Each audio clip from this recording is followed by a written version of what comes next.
नमस्कार, news one India में आपका स्वागत है। आपके साथ मैं धर्मराज सिंह। उत्तर प्रदेश विधानसभा चुनाव के लिए बीजेपी ने तैयारियां तेज कर दी हैं। इसको लेकर एक चुनावी बैठक गुरुवार देर शाम को केंद्रीय गृह मंत्री अमित शाह के आवास पर हुई है। इस बैठक में हिस्सा लेने के लिए सीएम योगी भी पहुंचे थे। उनके अलावा बीजेपी के राष्ट्रीय अध्यक्ष जेपी नड्डा बैठक में मौजूद थे। वहीं खबर यह भी है कि इस बैठक में निषाद पार्टी के राष्ट्रीय अध्यक्ष संजय निषाद भी पहुंचे थे। बैठक में आगामी यूपी चुनाव को लेकर निषाद पार्टी और बीजेपी के बीच सहमति बन गई है और 2022 में निषाद पार्टी और बीजेपी साथ मिलकर चुनाव लड़ेगी। वही माना जा रहा है कि चुनाव में निषाद पार्टी को बीजेपी अहम हिस्सेदारी दे सकती है। 20 से 25 सीटों पर निषाद पार्टी को भारतीय जनता पार्टी चुनाव लड़वा सकती है, जबकि 10 से 15 प्रत्याशियों को बीजेपी अपने सिंबल पर चुनाव लड़ाएगी।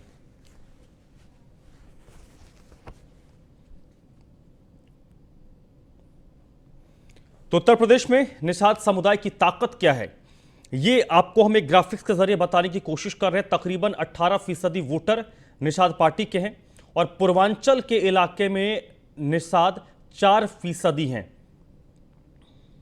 और भारतीय जनता पार्टी की नजर इसी 4% के वोट बैंक पर है।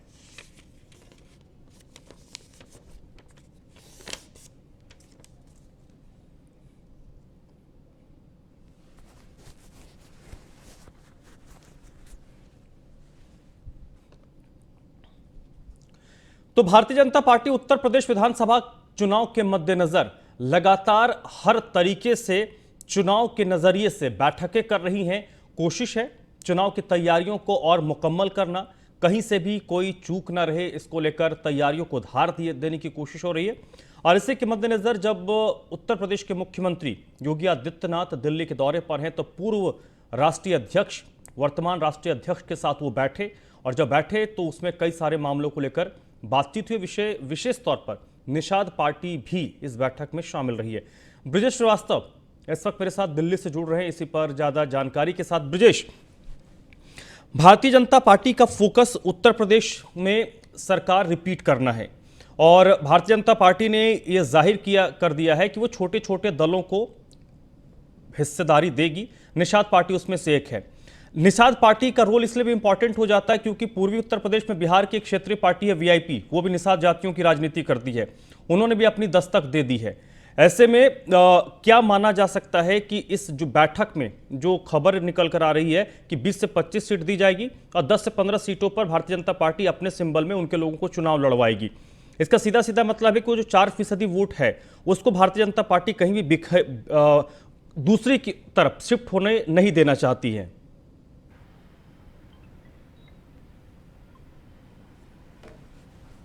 देखिए धर्मराज, सबसे बड़ी बात यह है कि अगर उत्तर प्रदेश के सियासी समीकरणों को समझें तो इस वक्त जो है ओबीसी वोट बैंक में निषादों की भूमिका खासी अहम हो जाती है। समाजवादी पार्टी निषादों को अपने पक्ष में करने पर लामबंद है और केवल निषादों की आप केवल 4-5% आबादी को मत समझिए, बल्कि जो मल्लाह कम्युनिटी है, मल्लाह कम्युनिटी में लगभग 17 से 20 जातियां हैं जो एक तरह से निषाद या फिर उसके साथ मिली हुई जातियां हैं और ये सारी जातियां ओबीसी में एक बड़ा वोट बैंक है। और अब निषादों के बहाने निषादों को सामने रख करके बीजेपी उसी पूरी 17 से 20 जातियों को अपने पक्ष में लामबंद करने की कोशिशों में जुटी है। हाल के दिनों में इस बात को संजय निषाद भी बखूबी समझ रहे हैं और यही वजह है कि वो लगातार बीजेपी पर अपना दबाव बढ़ा रहे हैं। आप अगर देखें तो पिछले 2 महीने में 3 मुलाकातें गृह मंत्री अमित शाह के साथ संजय निषाद की हुई हैं, जेपी नड्डा के साथ हुई। अभी 3 दिन पहले ही संजय निषाद, जेपी नड्डा और अमित शाह के बीच में बातचीत हुई थी। उसके बाद फिर मुख्यमंत्री योगी आदित्यनाथ को दिल्ली बुलाया गया और उसको लेकर अहम बैठक हुई। मुख्यमंत्री योगी आदित्यनाथ के दिल्ली आगमन पर यह तय हुआ है कि निषाद पार्टी बीजेपी के साथ चुनाव लड़ेगी।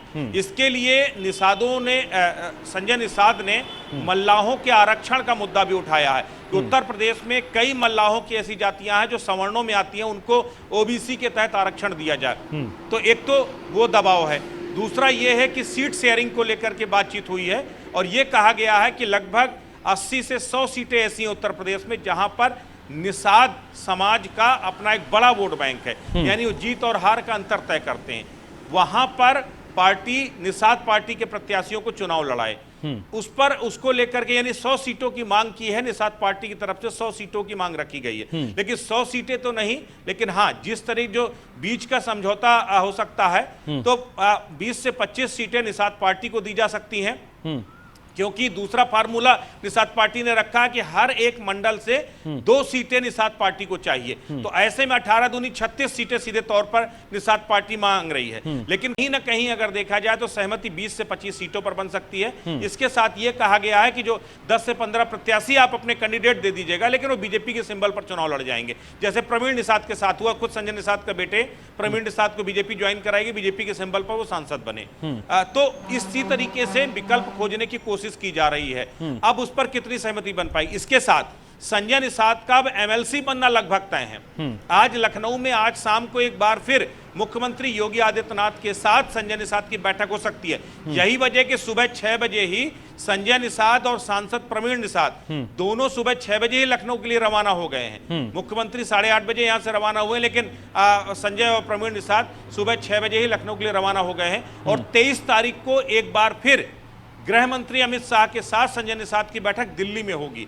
यानी ये पूरे घटनाक्रम बता रहे हैं कि अब जल्द से जल्द निषाद पार्टी को लेकर के कोई बड़ा फैसला बीजेपी कर सकती है, और उस पर निषाद पार्टी को मंत्रिमंडल में शामिल करना, संजय निषाद को एमएलसी बनाना और कम से कम 20 से 25 सीटें निषाद पार्टी को देना, ये एक पूरा जो है ये हिस्सा बन सकता है। ठीक है, ये आपने एक बड़ी अहम बात कही कि संजय निषाद को एमएलसी बनाया जाएगा, और मंत्रिमंडल विस्तार की जो बात हो रही है उसमें भी इन लोगों को हिस्सेदारी दे जाने की बात सामने आ रही है।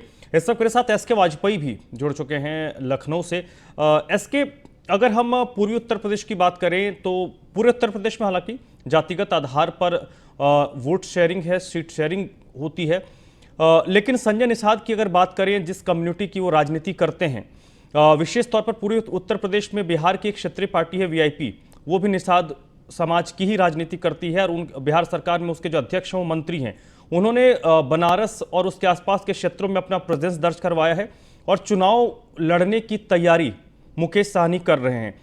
ऐसी स्थिति में अगर एमएलसी बनाया जाता है संजय निषाद को, और इस समुदाय से अगर किसी को मंत्रिपरिषद में जगह दी जाती है, तो कोशिश इस एक्शन के साथ भारतीय जनता पार्टी की रहेगी कि निषाद समुदाय के वोट को बिखरने ना दिया जाए और उनको भारतीय जनता पार्टी और निषाद पार्टी के साथ ही जोड़कर रखा जाए। क्योंकि बीजेपी लगातार कोशिश कर रही है कि 2022 में किस तरीके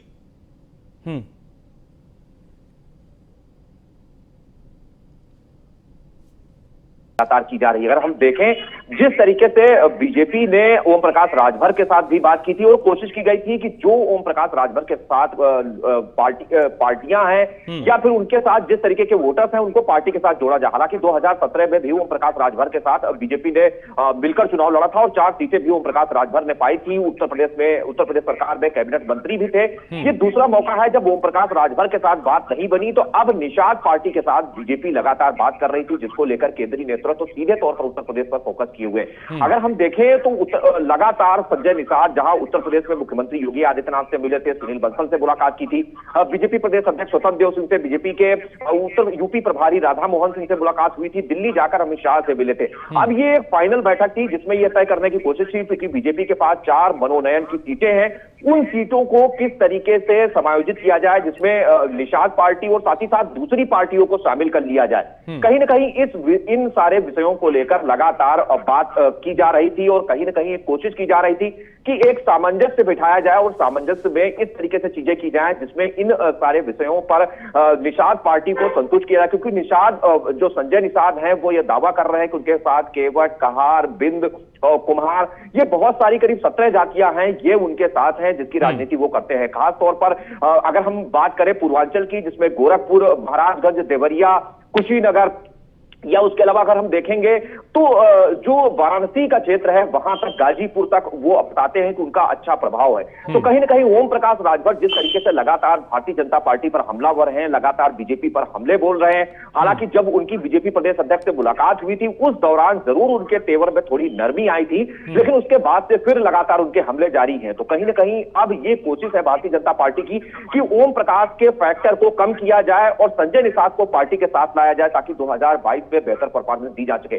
बीजेपी की कोशिश यही है, चाहे उनको एमएलसी बनाकर समायोजित किया जाए पार्टी में, या फिर उनके कुछ लोगों को पार्टी की तरफ से टिकट दिया जाए ताकि उनको पार्टी में समायोजित कर बेहतर परफॉर्मेंस 2022 में दी जा सके। तो लगातार बीजेपी का यह प्रयास जारी है, क्योंकि केंद्रीय नेतृत्व तो लगातार उत्तर प्रदेश पर फोकस किए हुए है। जेपी नड्डा लखनऊ आकर बैठक कर चुके हैं।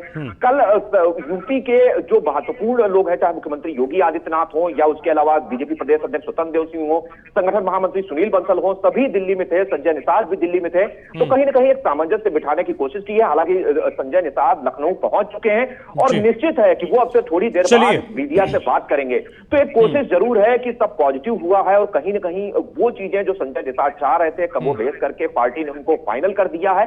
और निश्चित है कि अब वो संजय निषाद बीजेपी के साथ मिलकर 2022 का चुनाव लड़ेंगे। इन विषयों से बीजेपी ने जरूर राहत की सांस ली होगी, क्योंकि जिस तरीके से बीजेपी लगातार कोशिश कर रही है कि चाहे वो कहार हो, बिंद हो, कुमार हो, निषाद हो, ये जो जातियां हैं कहीं ना कहीं इनको पार्टी के साथ जोड़ा जाए। जी चलिए, एसके आप मेरे साथ बनी रहिएगा। ब्रजेश श्रीवास्तव भी मेरे साथ दिल्ली से जुड़े हैं। ब्रजेश, अगर हम ये जो अभी कवायद चल रही है, ये पूर्वी उत्तर प्रदेश के नजरिए से देखें तो बड़ा इंपॉर्टेंट हो जाता है, जिसका जिक्र किया है एसके वाजपेयी ने कि ओम प्रकाश राजभर के फैक्टर को कम करने की कोशिश है। और अगर वहां से भारतीय जनता पार्टी को अगर ओम प्रकाश राजभर के फैक्टर से कोई नुकसान होता है पूर्वी उत्तर प्रदेश में, तो उसकी भरपाई कहां से की जाए?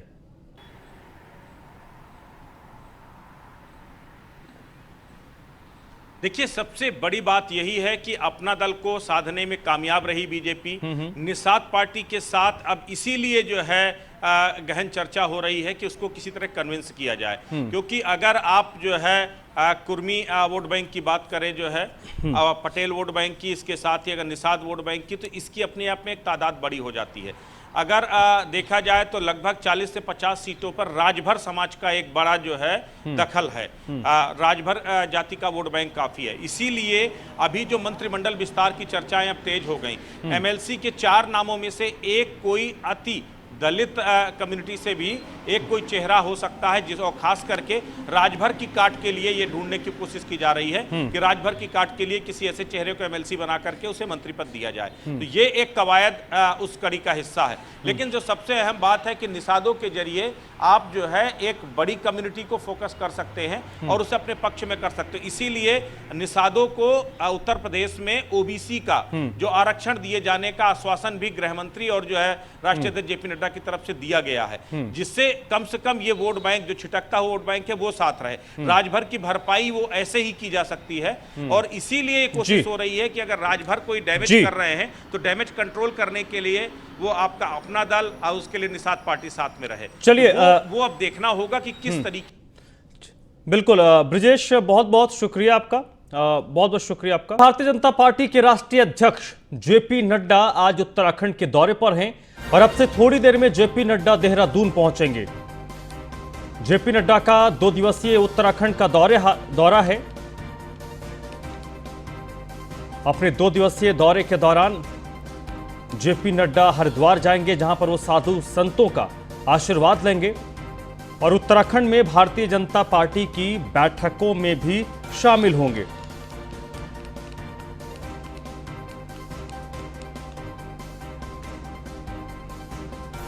तो अब से थोड़ी देर के बाद जेपी नड्डा देहरादून पहुंचेंगे, जहां पर उत्तराखंड में पुष्कर सिंह धामी कैबिनेट की तरफ से उनका स्वागत सत्कार होना है।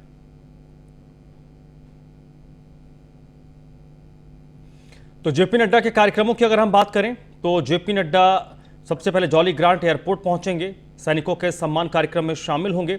हरिद्वार उनको जाना है, हरिद्वार भी जाएंगे, जहां पर वो संतों का आशीर्वाद लेंगे और अब से थोड़ी देर के बाद वो जॉली ग्रांट एयरपोर्ट पर पहुंचेंगे, जहां पर धामी कैबिनेट से जुड़े कई सारे मंत्री मौजूद होंगे और राष्ट्रीय अध्यक्ष का स्वागत करेंगे। संगठन की 8 प्रमुख बैठकों में जेपी नड्डा हिस्सा लेंगे और 2022 में उत्तराखंड में भी चुनाव है, तो चुनाव की रणनीति पर मंथन हो रहा है। सैनिकों का सम्मान कार्यक्रम होना है, उस कार्यक्रम में भी जेपी नड्डा शामिल होंगे। इसके अलावा उन्हें हरिद्वार भी जाना है, जहां पर वो साधु संतों से मुलाकात करेंगे और उनका आशीर्वाद लेंगे।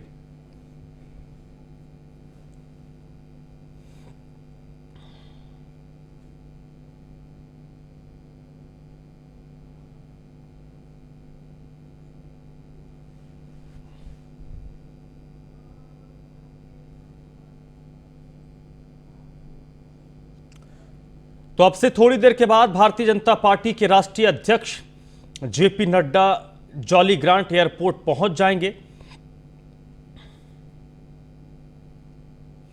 और इस वक्त सीधे देहरादून चलते हैं, जहां से सुदीप जैन मेरे साथ जुड़ चुके हैं इसी पर ज्यादा जानकारी के साथ। सुदीप, कितने बजे का कार्यक्रम है जेपी नड्डा का और आज दिन भर का उनका कार्यक्रम किस तरीके का है? इस वक्त मैं एयरपोर्ट पर मौजूद हूं और करीब 10 मिनट बाद 8 मिनट बाद जेपी नड्डा की लैंडिंग होनी है। मेरे ठीक पीछे भी आप देखें तो तेज बारिश में कार्यकर्ता पहुंच रहे हैं जो जेपी नड्डा का स्वागत कर। राज्यसभा सांसद नरेश बंसल, सांसद रानी राजलक्ष्मी शाह, प्रभारी व सह प्रभारी रेखा वर्मा, प्रदेश महामंत्री के जो प्रदेश महामंत्री संगठन, ये सभी लोग गेट नंबर 4 पर मौजूद हैं जेपी नड्डा को रिसीव करने के लिए। पार्टी के जो वरिष्ठ नेता हैं वो भी यहाँ पहुंचे हुए हैं। एयरपोर्ट पर जेपी नड्डा की लैंडिंग के बाद एक स्वागत समारोह, उनको जो गॉडविन होटल तक जाना है तो जुलूस के रूप में ले जाया जाएगा। पर ऐसा लगता है कि जिस प्रकार से सुबह से तेज बारिश हो रही है तो हो सकता है कि जुलूस का जो स्वागत समारोह का कार्यक्रम है थोड़ा फीका पड़ जाए। हालांकि उतना उत्साह जितना होना चाहिए उतना ही उत्साह बरकरार करता। बारिश में भी छाते लेकर, जिन पर छाते नहीं है वो पैदल ही पहुंच रहे हैं। नारेबाजी हो रही है, लग रहा है स्वागत है भाई, स्वागत है, जेपी नड्डा का स्वागत है। तो आज की पर्याप्त तैयारी की है भारतीय जनता पार्टी ने। ये 48 घंटे यानी 2 दिनों के लिए जेपी नड्डा देहरादून और हरिद्वार सीमा पर है, जहाँ संतों से वो आशीर्वाद लेंगे, पूर्व सैनिकों से मिलेंगे, पार्टी संगठन की बैठक करेंगे। एक महत्वपूर्ण इनपुट ये है जो मीडिया के सूत्र बताते हैं कि जो पार्टी के बागी हैं या जो पूर्व के चुनाव में पार्टी छोड़कर चले गए, पार्टी ने उनकी वापसी के भी रास्ते खोल दिए हैं और पार्टी ये चाहती है कि बहुत अधिक शक्ति के साथ, बहुत अधिक ताकत के साथ वो चुनाव लड़के और जो है दोबारा जीत हासिल करे। भारतीय जनता पार्टी संगठन ने युवा सीएम 60+ का नारा भी दिया है। चलिए सुदीप, बहुत बहुत शुक्रिया, आपका नजर बनाए रखिए, लगातार आपके पास हम अपडेट के लिए आएंगे। बहुत बहुत शुक्रिया फिलहाल के लिए आपका। चलिए बढ़ते आगे। मुख्यमंत्री योगी के दौरे के बाद मंत्रिमंडल में विस्तार की सुगबुगाहट तेज हो गई है। अमित शाह, जेपी नड्डा और सीएम की बैठक में एमएलसी चुनाव को लेकर चर्चा हुई है। सोर्सेस के मार्फत की जानकारी है कि ठीक कुछ घंटों पहले दिल्ली में जो बैठक हुई थी अमित शाह, जेपी नड्डा और योगी आदित्यनाथ के बीच, उसमें एमएलसी के नामों पर चर्चा हुई है। एमएलसी चुनाव के लिए 4 नामों पर भारतीय जनता पार्टी में सहमति बन गई है और इसमें जो निषाद पार्टी के अध्यक्ष हैं संजय निषाद, जितिन प्रसाद आपको याद होगा कांग्रेस पार्टी के बड़े नेता हुआ करते थे जो शामिल हुए हैं भारतीय जनता पार्टी में। इसके अलावा लक्ष्मीकांत वाजपेयी का नाम भी उस लिस्ट में शामिल है। एक नाम ओबीसी समाज से हो सकता है।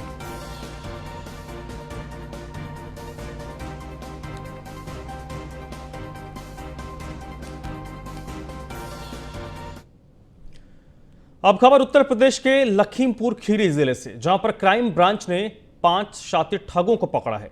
महिलाओं और बुजुर्गों को ये लोग अपना निशाना बनाते थे, झांसा देकर मदद के नाम पर ये लोगों को लूटते थे। इनमें से 3 उत्तराखंड के हैं और 2 बिजनौर के रहने वाले हैं। आपको बता दें कि ये लोग बेहद शातिराना तरीकों से महिलाओं, बुजुर्ग और कम पढ़े लिखे लोगों से एटीएम में पैसा निकालने के दौरान अपनी बातों में उलझाकर उनके एटीएम का पिन की जानकारी लेते। उसके बाद उनके एटीएम को या तो क्लोनिंग मशीन से एटीएम क्लोन बना लेते थे या फिर हाथ की सफाई से एटीएम को बदल देते थे। इस ठगी के धंधे में ये लोग काफी वक्त से संलिप्त रहे हैं। कोतवाली सदर पुलिस के द्वारा 5 व्यक्तियों को आज गिरफ्तार किया गया है और उनके पास से 128 एटीएम कार्ड, 90,260 रुपये नकद, 2 cloner scanner machine, Aadhaar card, driving licence, PAN card, 5 mobile और एक स्विफ्ट डिजायर कार के साथ इन सब लोगों को पुलिस के द्वारा पकड़ा गया है। इन लोगों से पूछताछ करने में यह प्रकाश में आया कि ये सभी व्यक्ति एटीएम के आसपास सक्रिय रहते हैं और कोई बुजुर्ग व्यक्ति या कोई ऐसा व्यक्ति जिसको एटीएम मशीन से ट्रांजैक्शन करने में मदद की आवश्यकता प्रतीत